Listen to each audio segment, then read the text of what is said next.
DevOps ప్రపంచంలోకి వెళ్లాలనుకుంటున్నారా? అయితే దానికి ఒకే ఒక ఫౌండేషన్ ఉంది. దానిపైనే అంతా నిలబడుతుంది. అదే లైనెక్స్ ఇంకా షెల్ స్క్రిప్టింగ్. సరే, ఈరోజు మనం ఆ ఫౌండేషన్ని ఎంత స్ట్రాంగ్గా కట్టుకోవాలో చూద్దాం. సరే, ఈరోజు మన ప్రయాణం ఎలా ఉండబోతుందంటే, ముందుగా అసలు ఓ ఆపరేటింగ్ సిస్టమ్ అంటే ఏంటో చూద్దాం. తర్వాత లైనెక్స్ ఎందుకు ఇంత పాపులరో తెలుసుకుందాం. ఆ తర్వాత కమాండ్ లైన్తో మన పని మొదలుపెట్టి మన ఫస్ట్ ఫైల్ క్రియేట్ చేద్దాం. అక్కడ్నుంచి ఆటోమేషన్ ప్రపంచంలోకి అడుగుపెట్టి చివర్లో రియల్ వరల్డ్లో కావాల్సిన స్కిల్స్తో ముగిద్దాం. ఓకే, మన మొదటి section Linux the DevOps engine. అంటే ఏదైనా పని ఎలా చెయ్యాలో తెలుసుకునే ముందు ఎందుకు చెయ్యాలో తెలుసుకోవడం ముఖ్యం కదా. అలాగే లైనెక్స్ ఎందుకు అంత అవసరమో ముందు చూద్దాం.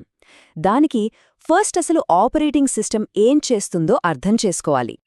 చూడండి, ఒక కంప్యూటర్కి రెండు ముఖ్యమైన భాగాలుంటాయి. ఒకటి హార్డ్వేర్, అంటే మనం టచ్ చేయగలిగేవి, సిపియు, ర్యామ్ లాంటివన్నమాట. ఇవే అసలు పనిచేసేవి. ఇక రెండోది సాఫ్ట్వేర్, అంటే మనం వాడే యాప్స్, ప్రోగ్రామ్స్. ఇవి ఏం చేయాలో చెప్తాయి. అయితే ఇక్కడే అసలు పాయింట్ ఉంది. సాఫ్ట్వేర్ నేరుగా హార్డ్వేర్తో మాట్లాడలేదు. వాటికి ఒకే భాష రాదనమాట. సో మధ్యలో ఒక ట్రాన్స్లేటర్ కావాలి. ఆ ట్రాన్స్లేటరే మన ఆపరేటింగ్ సిస్టమ్, అంటే ఓఎస్. సరే, బావుంది. మార్కెట్లో విండోసు, మ్యాక్ లాంటివి చాలా ఉన్నాయి కదా. మరి డెవాప్స్ వాళ్ళందరూ లినక్స్ వెనకాలే ఎందుకు పడతారు? ముఖ్యంగా 3 కారణాలు. 1, సెక్యూరిటీ. ఇది చాలా పటిష్టంగా ఉంటుంది. 2, ఇది చాలా లైట్ వెయిట్, ఫాస్ట్గా పనిచేస్తుంది, ఎందుకంటే దీనికి పెద్దగా గ్రాఫిక్స్ ఉండవు. ఇక మూడోది చాలా చాలా ముఖ్యమైనది. ప్రపంచంలో ఉన్న ప్రొడక్షన్ సర్వర్స్లో దాదాపు అన్నీ లినక్స్ మీదే రన్ అవుతాయి. ఓకే, నెక్స్ట్ సెక్షన్ లైనెక్స్తో మాట్లాడటం. సిఎల్ఐ అంటే ఒక ఆటోమేషన్ ఇంజనీర్గా ఎలా ఆలోచించాలో చూద్దాం. ఒక విషయం మనం గుర్తుపెట్టుకోవాలి.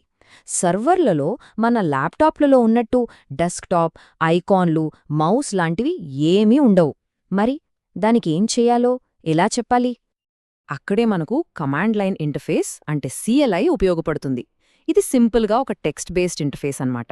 మనం కమాండ్స్ టైప్ చేస్తాం, కంప్యూటర్ దానికి రెస్పాండ్ అవుతుంది. మనం లినక్స్తో మాట్లాడే భాష ఇదే.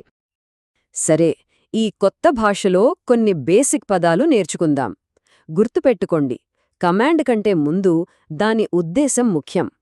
నేను ఇప్పుడు ఎక్కడున్నాను అని తెలుసుకోవాలంటే పీడబ్ల్యూడీ. ఇక్కడ ఏమేం ఫైల్స్ ఉన్నాయి అని చూడాలంటే ls/ltr. ఒక ఫోల్డర్లోకి వెళ్లాలంటే cd ఫోల్డర్ నేమ్. వెనక్కి రావాలంటే cd ... అంతే, చాలా సింపుల్. అరే, ఏదైనా కమాండ్ మర్చిపోతే ఎలా? కంగారు పడక్కర్లేదు. లినక్స్లోనే ఒక ఇన్బిల్ట్ మాన్యువల్ ఉంది. అదే మ్యాన్ కమాండ్. జస్ట్ మ్యాన్ అని టైప్ చేసి ఏ కమాండ్ గురించి తెలుసుకోవాలనుకుంటున్నారో దాని పేరు టైప్ చేస్తే చాలు, దాని పూర్తి జాతకం వచ్చేస్తుంది. ఇది మనల్ని మనం నేర్చుకునేలా చేస్తుంది. సరే, అటో ఇటో తిరగడం నేర్చుకున్నాం. ఇప్పుడు మనం మొదటి ఫైల్ క్రియేట్ చేద్దాం. సర్వర్లలో నోట్ప్యాడ్ లాంటివి ఉండవు కదా.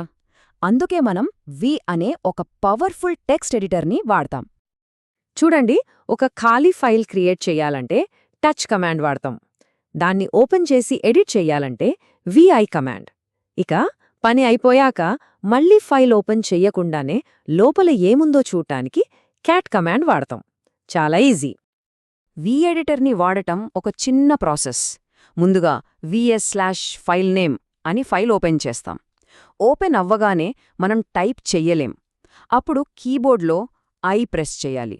ఇది ఇన్సర్ట్ మోడ్లోకి తీసుకెళ్తుంది. ఇప్పుడు మనకు కావాల్సింది టైప్ చేసి ఎస్కేప్ కీ నొక్కి ఇన్సర్ట్ మోడ్ నుంచి బయటకొచ్చేయాలి. చివరగా ఫైల్ని సేవ్ చేసి క్విట్ అవ్వడానికి WQ అని టైప్ చేసి ఎంటర్ నొక్కాలి. అంతే. ఇప్పుడు మనం అసలు సిసలైన డెవాప్స్ మైండ్సెట్కొస్తున్నాం. అదేంటంటే ఆటోమేషన్. ప్రతి పని చేత్తో చేసుకుంటూ పోతే అది ఎప్పటికీ స్కేల్ అవ్వదు కదా.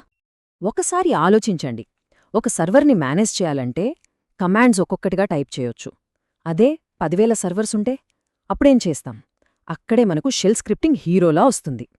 షెల్ స్క్రిప్టింగ్ అంటే ఏమీ లేదు.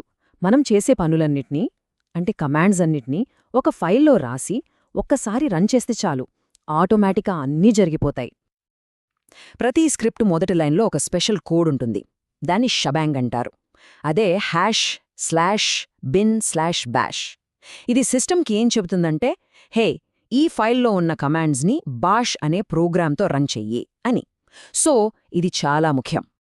ఓకే, స్క్రిప్ట్ రాసేశాం. రన్ చేద్దామని ట్రై చేస్తే పర్మిషన్ డినైడ్ అని వస్తుంది. చాలామంది ఇక్కడే కంగారు పడతారు.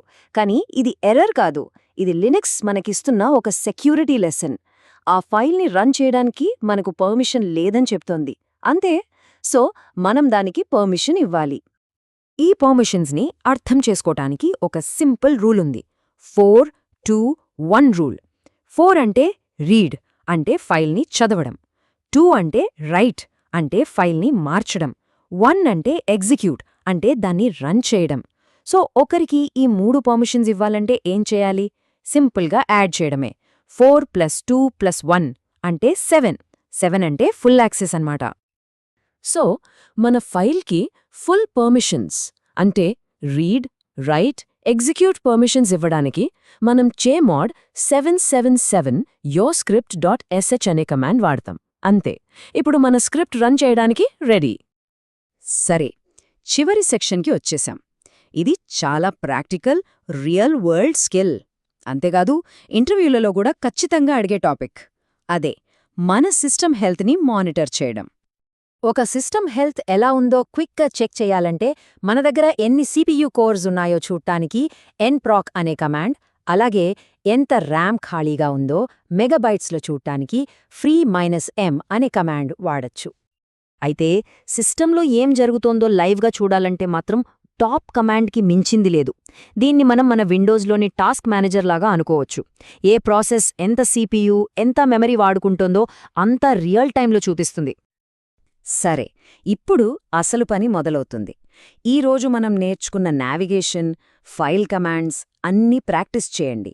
ఒక ఫోల్డర్, దానిలో ఒక ఫైల్ క్రియేట్ చేసేలా ఒక చిన్న స్క్రిప్ట్ రాయండి. దానికి chmodతో పర్మిషన్స్ ఇచ్చి రన్ చేయండి. ఇక టాప్, nproc, ఫ్రీ కమాండ్స్తో సిస్టమ్ ఎలా పనిచేస్తుందో చూడండి. గుర్తుపెట్టుకోండి, ప్రాక్టీస్ చేస్తేనే ఏదైనా వస్తుంది. చివరగా ఒకే మాట, లైనక్స్ ప్లస్ షెల్. ఇదే మన డెవాప్స్ ఫౌండేషన్. ఈ పునాది ఎంత బలంగా ఉంటే దానిపైన మనం కట్టబోయే క్లౌడ్ ఆటోమేషన్ అనే బిల్డింగ్ అంత గట్టిగా ఉంటుంది.